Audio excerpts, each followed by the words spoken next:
Assalamualaikum warahmatullahi wabarakatuh. Selamat datang di video pembelajaran mata kuliah jaringan komputer. Apa kabar semua? Sehat? Ya. Semoga rekan-rekan tetap bisa fokus ya. Alhamdulillah setelah beberapa hari atau mungkin beberapa pekan ya kita sudah mendapatkan libur. Kali ini yuk kita fokus lagi untuk menyelesaikan perkuliahan kita yang tinggal beberapa pertemuan ini. Ya, alhamdulillah pada pertemuan hari ini kita masuk ke bahasan yang baru, yakni adalah Virtual Private Network atau mungkin lebih sering dikenal dengan VPN. Ya, istilah VPN mungkin teman-teman juga sudah familiar. Ya, banyak pemanfaatannya dan ini bukan sesuatu teknologi yang baru, ini sudah banyak sekali yang menggunakannya, termasuk juga eh, kalau teman-teman pernah memperhatikan YouTuber yang dia kontennya adalah ngobrol dengan orang asing, ya. Misalnya ada salah satu YouTuber namanya Vicky Naki, dia tuh menggunakan VPN agar bisa dapat server orang Rusia, orang luar negeri lah gitu. Kenapa? Alasannya karena kalau pakai IP Indonesia katanya kurang laku gitu ya. Makanya dia pengen ngobrol sama orang luar, makanya pengen belajar bahasa sama orang Rusia, dia pakai VPN dan memilih servernya Rusia misalnya. Atau pengen sama orang Amerika, jadi pakai VPN biar nanti terdeteksi sebagai orang Amerika gitu ya. Tujuannya adalah untuk belajar gitu ya. Nah, kok bisa ya terdeteksinya sebagai orang yang di negara tersebut? Nah, nanti insya Allah kita bahas kenapa bisa seperti itu ya. Nah, eh, untuk bahasan kita hari ini ya insya Allah kita mungkin teman-teman yang mahir ada, mungkinnya ada yang sudah familiar dan menggunakan VPN juga udah ada. Tapi kita akan bahas kembali gitu ya, apa sih maknanya VPN ini, lalu ya dari keunggulannya, kenapa kita menggunakan ini, lalu konsep prinsip kerjanya ya, termasuk adalah fitur tunneling ini yang salah satu kata kunci dari teknologi virtual private network ini. Dan terakhir juga kita akan bahas hingga di penerapan ya di jaringan, khususnya di jaringan internet, jaringan publik kita ya yang biasa kita gunakan. Oke, yuk kita mulai. Bismillah ya. Kita bahas dari pertama adalah di pendahuluan ya. Pendahuluan ini mungkin kita akan mengajak sedikit teman-teman agak keluar jalur sebentar ya. Sedikit membayangkan contohnya adalah seperti ini. Nah, ada yang pernah kenal dengan sosok-sosok yang ada di gambar ini? Ada yang jadi penggemar serial atau film James Bond? Ada? Ya. Di sini adalah beberapa tokoh ya, James Bond. Ada yang tahu kan James Bond? James Bond itu adalah seorang tokoh fiksi ya, sebagai seorang agen rahasia, agen intelijen dari kerajaan Inggris gitu ya. Nah, kita ambil sudut pandang itunya aja gitu ya. Nah, sekarang Bapak minta teman-teman untuk membayangkan ya, bayangkan jika Anda adalah seorang agen rahasia. Oke, bukan agen LPG, bukan agen pulsa atau agen-agen lainnya ya, apalagi agen Seribu Sunlight gitu. Tapi ini adalah agen rahasia gitu ya. Jadi agen dari sebuah badan intelijen ya. Di mana tugas teman-teman sebagai seorang agen rahasia ini adalah bertugas untuk mengumpulkan informasi. Ya, mengumpulkan informasi yang mana karena rahasia tentu ada risiko di sana ya. Maka sifatnya rahasia dan berbahaya. Nah, karena ya wajar lah ya informasi itu menyangkut hajat hidup orang banyak, maka ada organisasi jahat ya, organisasi mafia dan lain sebagainya yang sama mengincar informasi yang Anda pegang. Oke. Ya, jadi pertama bayangkan Anda sebagai seorang agen rahasia, lalu Anda memiliki informasi yang sangat rahasia, yang sangat berbahaya kalau dikuasai oleh pihak-pihak musuh ya. Dan mana informasi itu sangat diinginkan oleh organisasi yang jahat itu. Dan tentunya keberadaan Anda terancam juga ya posisinya. Nah, tentu badan intelijen yang menaungi Anda tidak akan serta-merta menyerahkan Anda begitu saja karena mereka pun berkepentingan. Maka keselamatan Anda sebagai agen rahasia pun dijamin ya, akan diprioritaskan. Nah, maka mereka akan membangun sebuah sistem yang namanya terowongan. Ya. Nah, mereka akan menyediakan terowongan rahasia dari suatu tempat biar Anda bisa langsung masuk ya, bisa langsung masuk ke lokasi kantor badan intelijen tersebut tanpa diketahui oleh para penjahat gitu ya. Mereka menyediakan ini kan tunnel atau terowongan rahasia di mana nanti Anda bisa masuk ke terowongan ini dan sampai ke gedung itu dengan aman dan selamat. Istilahnya mengelabui para anggota dari kelompok mafia tersebut. Terbayangkan ya skenario-nya, konsepnya ya. Nah, informasi konteks atau suasana seperti ini sebenarnya bisa kita modelkan ya, atau bukan, ini mirip lah ya. Analoginya mirip dengan memang yang terjadi saat ini di dunia internet, ya. Nah, di internet ya dengan segala kecanggihannya, dengan segala kebermanfaatannya, ini sebenarnya rentan keamanan informasinya, ya. Termasuk banyak juga pihak-pihak yang tidak bertanggung jawab ingin mengambil keuntungan sepihak yang mana nantinya bisa jadi merugikan Anda secara individu maupun secara organisasi, ya. Nah, misalkan Anda ya biasalah kita berinternet ya, kita mencari sesuatu, mungkin juga layanan kita gunakan yang sedikit kredensial, misalnya seperti kita mengakses internet banking ya, mobile banking itu kan juga aksesnya via internet, atau kita akun media sosial kita itu kan ada password ya, dimana mungkin ya ada beberapa yang kita lindungi gitu ya datanya. Nah, sebagai penyusup gitu ya, dia pasti ya kepo lah gitu ya, pengen tahu gitu. Nah, dia akan berusaha untuk menyadap gitu ya. Nah, karena jaringan publik itu ya rentan gitu, karena kita nggak tahu data kita tuh lewat kemana aja gitu ya. Nah, memungkinkan itu untuk disadap di tengah jalan, di tengah perjalanan paket kita terkirim hingga sampai di servernya.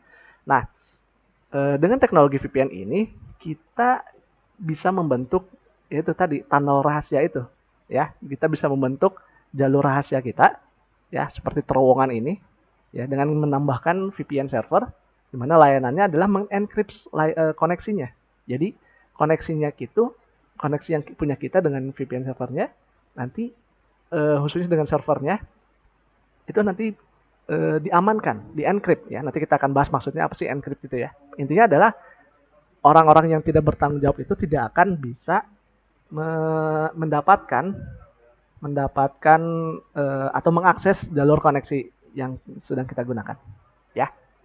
Oke? Semoga dari ilustrasi ini rekan-rekan bisa memahami ya konteks secara kenapa sih kita butuh VPN. Kenapa VPN saat ini digunakan. Tentu sebenarnya ada plus minusnya ya, tapi mungkin untuk minusnya atau kelemahannya mungkin akan kita masukkan di sesi diskusi aja ya. Nah, oke, selanjutnya kita bahas di konsep inti ya. Kita bahas di konsep mengenai virtual private network ini. Oke, kita berangkat dari sebuah definisi ya, dari mulai arti perkataannya. Jadi kita menemukan virtual private network ini terdiri dari 3 kata ya. Yang pertama adalah virtual, private, sama network ya. Kita bahas dari virtual pertama. Virtualnya apa nih? Ya, karena istilahnya ini di bahasa Inggris ada, di bahasa Indonesia juga ada ya. Maka Bapak ambil definisi dari 2 buah kamus yang memang jadi rujukan. Ya, yang pertama adalah Merriam-Webster. Ya, di sini adalah being such an essence or effect to not formally recognized or admitted. Jadi ya jadi pengaruh ya atau efek dari sesuatu gitulah ya. Ini mungkin arti secara kasar ya, mungkin teman-teman punya arti sendiri gitu ya. Yang mana ya nggak secara formal kita nyatakan ada gitu. Ya. Atau kita tuh tidak menjadi, tapi efeknya ada gitu, terasa gitu ya. Nah, itulah. Atau mungkin yang setelah definisinya dalam yang menjurus ya ke komputer network adalah ya ini, being on or simulated on a computer, ya, disimulasikan dalam komputer maupun jaringan komputer. Nah, ternyata KBBI juga ada ya bahasa Indonesianya virtual itu. Jadi virtual itu dalam Kamus Besar Bahasa Indonesia adalah mirip atau sangat mirip ya dengan sesuatu yang dijelaskan. Jadi sesuatu objek itu ada bentuk lainnya yang sangat mirip ya. Atau juga dalam kaitannya dengan komputer ya, tampil atau hadir dengan menggunakan perangkat lunak komputer ya. Ini adalah definisi dari virtual ya. Lalu private. Nah, mungkin teman-teman juga sempat familiar ya menggunakan kata private. Mungkin ada Instagramnya yang di private nih. Ya. Nah, private di sini artinya menurut Merriam-Webster ya adalah keinginan atau batasan ya, di mana hanya untuk khusus ya particular person, group, atau kelas. Ya, di mana ada batasan-batasan itu, nggak semua orang bisa akses. Termasuk juga private di sini dalam arti bahasa Indonesia bisa jadi pribadi atau tersendiri ya. Lawannya private apa? Atau privat lawannya apa? Adalah publik kan. Ya, di mana publik berarti semua orang bisa akses. Kalau private berarti hanya segolongan tertentu. Ya. Nah, lalu untuk networknya, nah ini perlu kita bahas lagi mungkin ya. Karena udah teman-teman, udah kita bahas panjang lebar, bahkan satu sesi khusus ya kita membahas tentang definisi jaringan di sini ya, jaringan komputer. Kalau masih lupa, silakan review lagi di pertemuan-pertemuan awal kita ya. Oke, jadi ini adalah secara arti per kata ya. Lalu bagaimana secara utuh ya? VPN itu adalah, nah ini ya, dimana ada kanal terenkripsi ya, kita akan mengulang-ulang istilah enkripsi, nanti kita bahas insya Allah. Antara remote komputer berarti adalah komputer yang lokasinya tidak ada di tempat kita ya, dan jaringan private melalui internet berarti jaringan menggunakan aksesnya adalah jaringan publik ya, dimana suatu jaringan yang dibangun dalam infrastruktur jaringan publik ya, kita membuat sebuah kanal privat ya, kita membuat jalur privat di antara jalur publik. Nah, itulah sederhananya ya. Oke, sisanya mas mirip ya. Jadi di sini ada VPN ya, contohnya jalurnya adalah ini ya. Ada yang mungkin dari bisnis ya, regional, ada yang ini small office, home office, SOHO ya. Dia punya terowongan, seolah-olah punya terowongan dalam jaringan publiknya ya, untuk ke kantor utamanya misalnya ya. Oke, next ya, kita lanjut ya. Nah, selanjutnya bagaimana sih prinsip kerjanya gitu ya.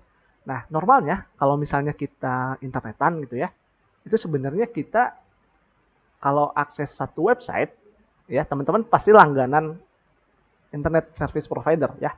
Entah misalnya mau pakai yang fix, misalnya semacam apa ya, IndiHome, First Media, Bisnet dan lain sebagainya. Atau misalnya yang sekarang kita gunakan seluler, misalnya ada yang pakai Simpati, ada yang pakai Tri, ada yang pakai XL dan lain sebagainya. Nah, sebenarnya saat teman-teman akses internet, akses suatu website tertentu gitu ya, itu provider tuh tahu ya, teman-teman buka apa aja tuh tahu ya. Sampai yang kontennya tuh dibuka tuh apa gitu, tahu gitu. Makanya gampang kan ngelacak orang gitu ya. Nah,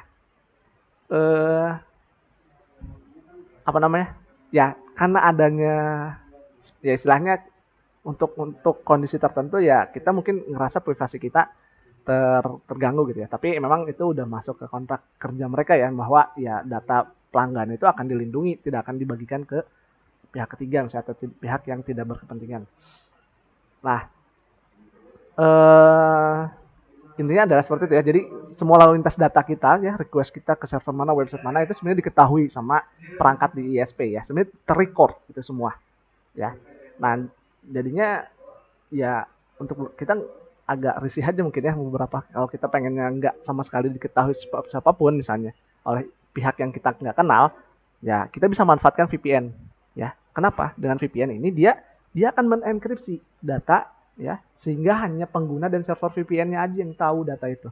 Kalau server VPN kan bisa kita create ya, maksudnya bisa satu pihak lah dengan kita, atau perusahaan atau instansi dia bisa deploy ya, atau apa ya, misalnya bisa menginstalasikan server VPN sendiri kan, yang dimana nanti lalu lintas penggunanya udah yang tahu hanya internal aja ya. Nah, itu cara kerjanya adalah dengan membangun semacam terowongan atau tunnel yang nantinya akan menyembunyikan data-data penting. Seperti apa nih? Contohnya IP address kita. Nah, dari IP address kita tuh bisa ketahuan secara geografis kita lagi ada di mana. Itu bisa. Atau misalnya nama kita, ya. Atau misalnya ya identitas kita bisa terlacak, IP, subnetnya, networknya, terdaftar atas nama apa. Itu kan semua bisa terlacak ya. Nah, maka ya konsepnya adalah dengan menggunakan VPN ini misalnya untuk kebutuhannya dengan website internet banking gitu ya. Ini ya pihak-pihak di luar ini nggak tahu sama ya, di luar ya server dan klien dan servernya ya, ini nggak tahu. Oke. Nah, ini adalah prinsip kerjanya ya, semoga teman-teman bisa memahami. Nah, kenapa kita gunakan ini ya? Ini tentu ada fungsinya dong ya. Nah, fungsinya adalah ada 3 aspek ini sebenarnya. Ini adalah fungsi utama dari keamanan informasi ya. Ada aspek confidentiality, ada aspek integrity, lalu ada autentikasi ya. Oh, di sini availability ya, sorry. Aspek confidentiality jadi dia menjamin kerahasiaan ya, dimana datanya itu pasti nggak akan diketahui ya. Makanya kita mengenal dengan istilah enkripsi tadi, terjaga rahasianya ya. Masuk IP-nya terlindungi, data apa aja yang dikomunikasikan juga terlindungi ya. Pokoknya bentukannya nanti, maksudnya enkripsi itu adalah bisa jadi pihak luar tuh dapat gitu, tapi datanya itu nggak bermakna buat mereka, susah untuk dicari maknanya gitu. Kalau yang ya kita mensandikan lah istilahnya. Secara sederhana kita ngasih sandi ke data kita atau kita ngacak dengan pola tertentu sehingga hanya kita atau yang punya tahu kuncinya aja yang bisa baca pesan itu, ya. Nah, setelah itu adalah data integrity ya, dijamin keutuhan datanya. Dimana nanti karena orang nggak bisa baca ya, jadi juga dijamin VPN ini bisa memberikan jaminan bahwa data yang kita atau transfer data itu terjamin keutuhannya, tidak akan lepas dari modifikasi oleh pihak yang tidak berwenang. Lalu yang ketiga adalah autentikasi ya, ini bisa atau availability lah ya. Jadi selalu up gitu ya, selalu tersedia koneksinya ya, dan saat datanya dibutuhkan ada gitu ya. Dan juga autentikasi berarti di sini tambahannya adalah hanya orang-orang tertentu ya, hanya yang diberi akses yang bisa terkoneksi dengan jaringan VPN ya. Tentu dengan adanya metode autentikasi ya diterapkan di sana. Oke, selanjutnya kita bahas di keuntungan ya. Di keuntungan, nah ini tentu kita memanfaatkan VPN dengan maksud tertentu ya. Yang pertama adalah karena keamanan ya, di mana dia memberikan tingkat keamanan yang tertinggi dengan menggunakan enkripsi canggih ya. Enkripsi canggih berarti artinya adalah butuh sangat lama lah untuk mendekripnya atau memecahkan sandinya. Dan protokol autentikasi yang melindungi dari data dari akses yang tidak sah tentu ya.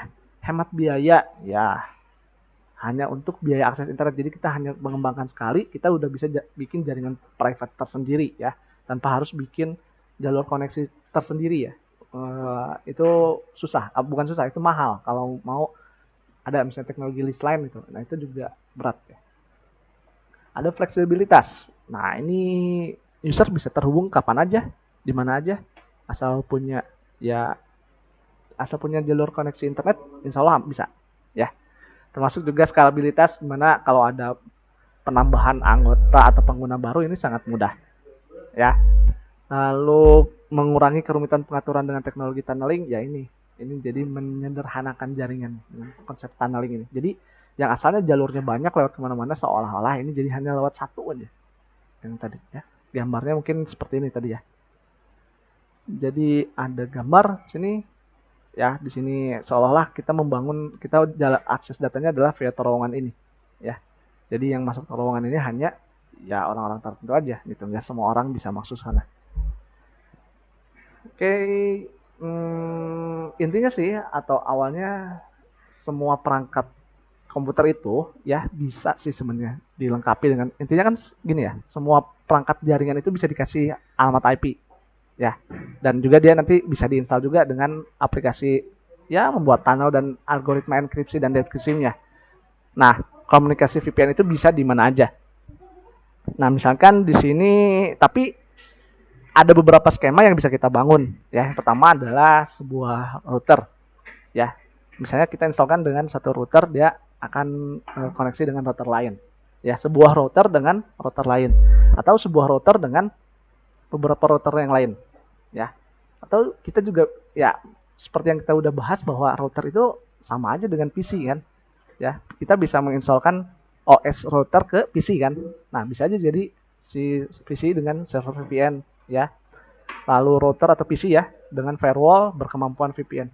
Nah ini ya contohnya. Jadi ada yang pakai router ya, mungkin dengan router lagi ada Cisco firewall ya, ada Soho ini small office home office, ada mobile worker with Cisco Anycon. Jadi ini maksudnya untuk yang teleworker ya. Apa sih teleworker itu? Kayak pekerja yang kayak sekarang lah, banyak yang WFH gitu ya. Nah itu kan mereka bisa kerja di rumah tapi bisa kehadiran bisa tercatat gitu ya, dan bisa masuk jaringan kantor. Nah ini ada POP ini kalau nggak salah buat email ya, kalau nggak salah panjangannya Post Office Protocol gitu. Dimana ini ya hubungannya untuk mail server lah, dari mail client dan mail server. Untuk emailan ya, biasanya kalau kantor kan pakai ya email, itu jadi sarana komunikasinya. Dengan hubungannya adalah dengan main site atau kantornya gitu. Nah ini jaringan kantornya tentu ada perlindungan ya, selain routernya ya, ada gateway-nya, ada firewall-nya, pembatasan filternya, baru masuk ke jaringan korporasinya. Ya, dengan ini mungkin ya kita memanfaatkan VPN dari rumah, kerja tapi bisa akses jaringan kantor. Atau ini, UPI juga udah buat sebenarnya. UPI udah punya namanya VPN juga, jadi kita bisa akses perpus nih misalnya ya. Ada aplikasi-aplikasi tertentu yang hanya bisa diakses di intranet ya, atau di jaringan kampus. Nah, kita pakai VPN bisa nih. Ya, contohnya yang paling gampang sih adalah perpustakaan ya. Kita akses akses uh, apa ya, database tertentu yang hanya bisa, yang sudah dilanggan UPI hanya bisa menggunakan jaringan kampus. Nah, kalaupun kita di rumah, kita bisa pakai VPN. Oke, nah selanjutnya adalah kita akan bahas di jenis-jenisnya ya. Nah, jenis-jenis VPN ada yang intranet VPN ya, di mana di sini membuka jalur komunikasi pribadi menuju ke jaringan lokal yang bersifat pribadi juga, tapi dia via akses di jaringan publik. Ada extranet VPN, fasilitas VPN yang diperuntukkan bagi pihak-pihak dari luar anggota organisasi. Jadi ya kalau misalnya kita lagi ya proyekan misalnya ya, ada konsultannya atau misalnya ada vendornya gitu yang memang dia butuh akses misalnya buat cloud storage-nya ya, buat penyimpanannya. Nah, itu mungkin dikasih aksesnya tuh, pakai aja VPN ini, nanti akunnya gini, itu silakan ambil data-datanya di situ. Padahal sih storage-nya mungkin di jaringan kantor gitu ya. Itu bisa. Ada juga remote access VPN ya di sini, nanti kita bahas di sini. Nah, ada yang dua ya, ada client initiated dan network access server initiated ya. Nah, yang pertama adalah pihak klien yang berinisiatif membangun suatu tunnel sehingga terbentuklah suatu koneksi VPN ya, yang untuk yang akses ini. Lalu yang kedua adalah network access server initiated, di mana tidak mengharuskan pihak klien melakukan tunnel dan melakukan proses enkripsi, deskripsi ya. Enkripsi itu istilahnya pensandiannya, dekripsi itu adalah pembongkarannya ya, sandinya. User hanya perlu melakukan dial in saja ke network access server NAS dari SSP-nya. Ya. Oke, ini adalah untuk jenis-jenis VPN. Selanjutnya kita mungkin singgung ke arah desain teknologinya ya. Jadi ya ini, kita misalnya dari laptop kita atau komputer kita ya, kita ketemu pasti firewall ya. Ya seenggak-enggaknya di komputer kita coba cek teman-teman, search deh firewall. Nanti ada settingannya ya. Kalau misalnya di command prompt misalnya, di control panel itu ada firewall. Nanti gimana settingannya? Apakah teman-teman ngikutin settingan dasar dari Microsoft atau OS yang teman-teman gunakan? Atau teman-teman bikin rule sendiri? Nah, intinya adalah ya teman pasti adalah firewallnya, lalu terhubung dengan modemnya ya, entah mau tethering kah atau misalnya ini konteksnya adalah yang penghubung jaringan ke kita ya. Nah, misalnya ada yang pakai tethering atau misalnya pakai wireless router atau modem ini home misalnya atau fast media dan sebagainya, intinya lewat jaringan publik kan, internet ya, dimana ya itu dangerous, berbahaya. Nah, kita membangun tunnel ini ya, secure VPN tunnel, dimana nanti di perusahaan kita juga ada akses untuk internetnya, dan tentu dia punya firewall untuk perusahaan yang mana rules-nya biasanya lebih kompleks dibandingkan dengan jaringan pribadi ya. Dan server yang digunakan tentu ada ya macam-macam ya. Kemarin kita udah bahas tentang ada web server, ada apa lagi, ada DHCP server, ada DNS server. Di luar itu masih banyak, ada FTP, email, termasuk juga ERP ya, Enterprise Resource Planning server ya, dimana itu juga sangat kepake sih buat di perusahaan sekarang ya. Oke, jadi desain teknologi dari VPN itu adalah kombinasi ya dari teknologi tunneling dan teknologi enkripsi. Nah, jadi ya di sini. Nah, kita bahas dari konsep enkripsinya ya. Enkripsi itu apa sih sebenarnya? Ya, jadi di sini kita lihat nih gambarnya. Kita bisa ngeliat nggak nih pesannya ini, yang gambar yang di sini? Enggak ya. Nah, ini fungsinya enkripsi itu adalah mensamarkan ya, mensamarkan pesan intinya agar tidak terbaca oleh pihak yang memang tidak berwenang. Nah, di sini di encrypt dulu nih datanya, baru nanti dimasukkan ke tunnelnya ini, si apa tadi, terowongannya ya. Nah, masukin sini, yang dimasukin ke terowongannya memang sudah data yang terenkripsi, jadi memang tidak bisa dibuka. Nah, begitu sampai di penerima, nah dia udah punya kuncinya kan, dia punya tahu caranya untuk membuka sandinya. Akhirnya ya terbaca, ternyata pesannya adalah misalnya ls-r gitu ya.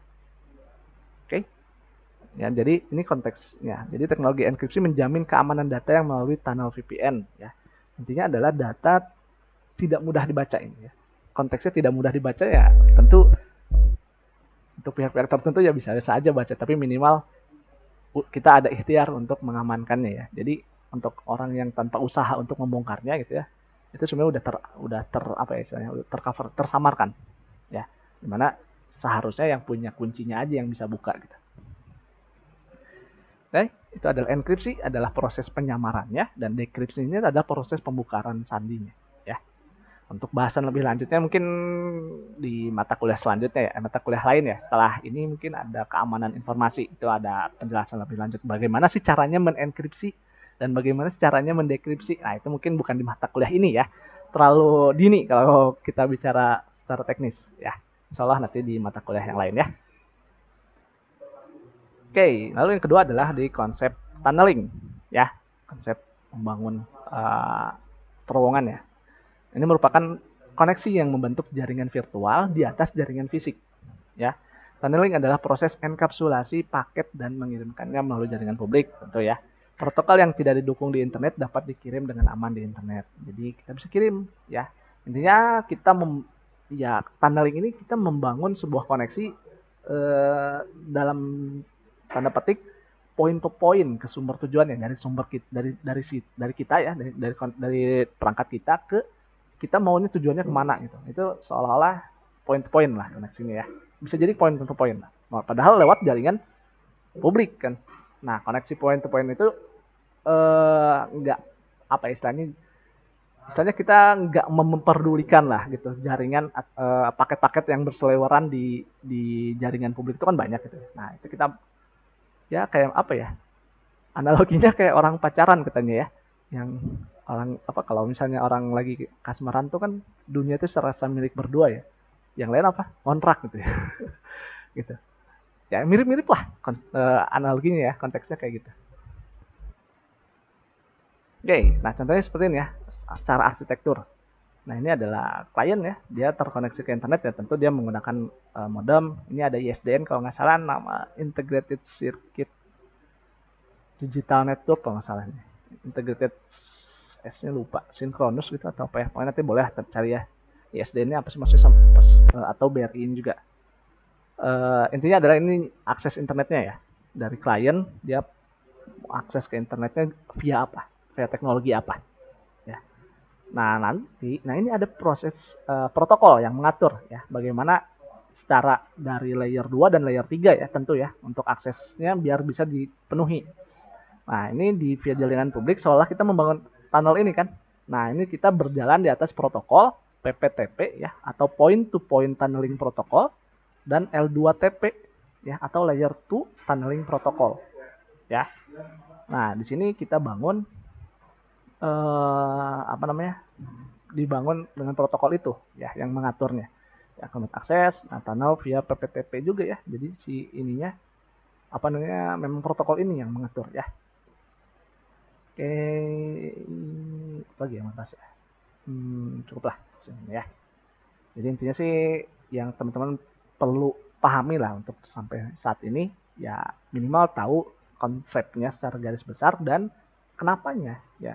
Apa sih mekanisme? Oh ya, mekanisme secara sederhana adalah menggunakan PPTP dan L2TP memanfaatkan ini ya. Oke, nah dalam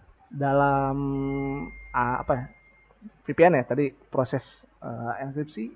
Nah kita udah pernah singgung juga ya di konsep OSI layer ada yang namanya enkapsulasi ya, dimana ya proses enkapsulasi itu adalah proses pembungkusan ya dengan menambahkan header lagi gitu, header tertentu.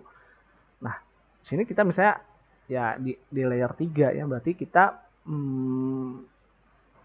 membahas tentang IP-nya, PDU-nya adalah IP ya. Maka di situ adalah IP header dan ada IP payload. Ya, IP payload di situ tentu ada data, ada header dari layer-layer sebelumnya. Ya. Dari mulai segmen sampai ke datanya ya di setiap layer itu nambah. Nah, ini kita persempit ya sudut observasi kita hanya di layer 3-nya.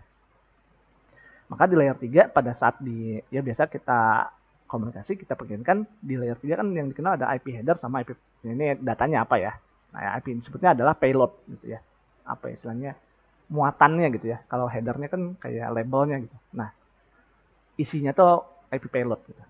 Nah, sampai di perangkat jaringannya, dia misalnya mau pakai VPN. Ya. Nah, ini ada satu mekanisme namanya IPsec. Yang satunya lagi IP security ya. Satu lagi nanti ada kalau nggak SSL, ya, Secure Socket Layer kalau nggak salah. Nanti itu masuknya ke tugas aja ya.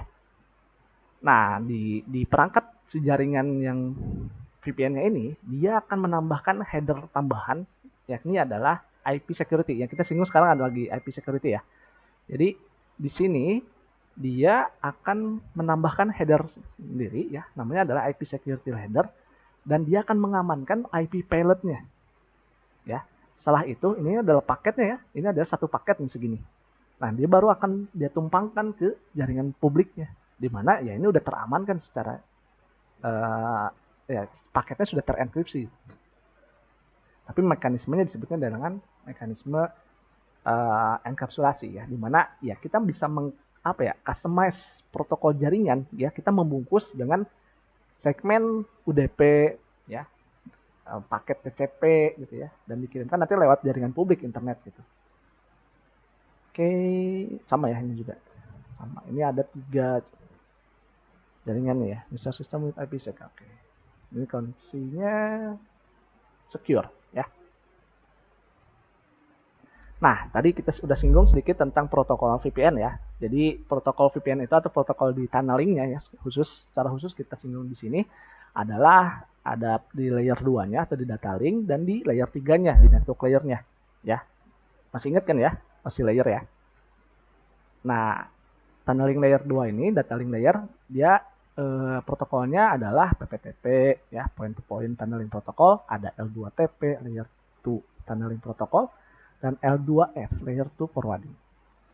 Kalau untuk yang di layer 3-nya ada IP security, ada VTP, ada ATMP ya, ini ada juga SSL. Oke lah, kita mungkin singgung nggak terlalu banyak, tapi kita bahas lah tentang PPTP itu apa maksudnya ya. Jadi PPTP ini protokol jaringan ya, yang mana dia itu semacam carrier-nya ya untuk protokol internet yang lain gitu. Jadi pembawa lah carrier itu ya. Jadi saat melewati jaringan atau host komputer dan remote-nya ya, daerah yang akses yang remote ya, jadi di komputer tujuannya ya, itu jadi menggunakan PPTP ya, dia pembawanya untuk protokol internet yang lain, di mana dia protokol jaringan yang memungkinkan pengamanan transfer data dari remote client ke servernya. Oke, dengan membuat sebuah VPN melalui TCP/IP. Oke, dia encrypt 40 bit dan 120 bit untuk menggunakan skema autentikasi. Oke, nah selanjutnya adalah L2TP ya, ada tunneling protokol yang memadukan 2 buah tunneling protokol dari L2F ya, layer 2 forwarding punyanya Cisco dengan PPTP punyanya Microsoft. Ya, jadi dikembangkan pertamanya oleh Cisco, yang PPTP dikembangkan pertamanya oleh Microsoft, tapi jatuhnya dibikin open source. Umumnya L2TP menggunakan port 1702 dengan protokol UDP untuk mengirimkan L2TP encapsulated frames dengan sebagai data yang ditunnelnya. Ya, ini framesnya adalah di PPP ya. Oke, lalu kita lihat kedudukannya. Nah, teman-teman udah bahas kan tentang OSI layer ya, masing-masing ada protokol yang berjalan di layernya. Ya, ini di layer aplikasi, ini layer presentation, session, transport. Ya, di sini ada TCP dan UDP ya, yang tadi kita singgung. Nah, kita di network ya, ini kan ada protokol IP kan. Nah, di IP ini membahas juga di data linknya adalah L2F, PPTP, L2TP, ATMP, dan seterusnya. Ya, jadi kedudukannya di sini. Kaitannya dengan IP.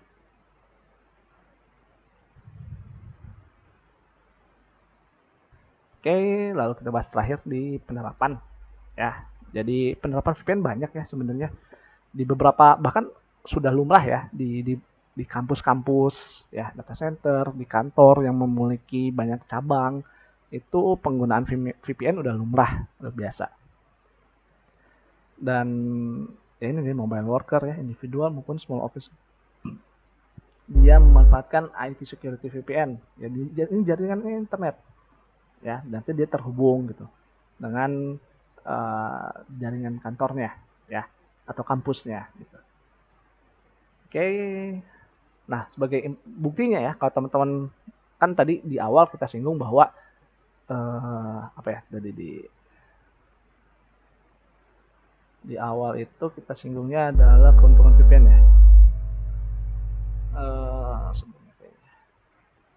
Nah ini ya, prinsip kerjanya adalah dia akan melindungi data penting ya, seperti IP address pengguna gitu ya. Nah, misalkan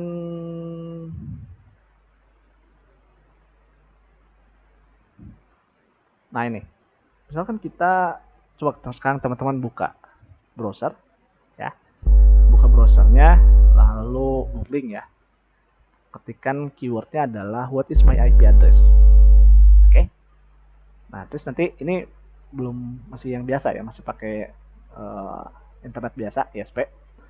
Nah, catat nih, kalau yang punya Bapak awalnya adalah 140.213.16.35 ya, ini IP public ya yang disediakan oleh, kalau Bapak tethering dengan Telkomsel ya.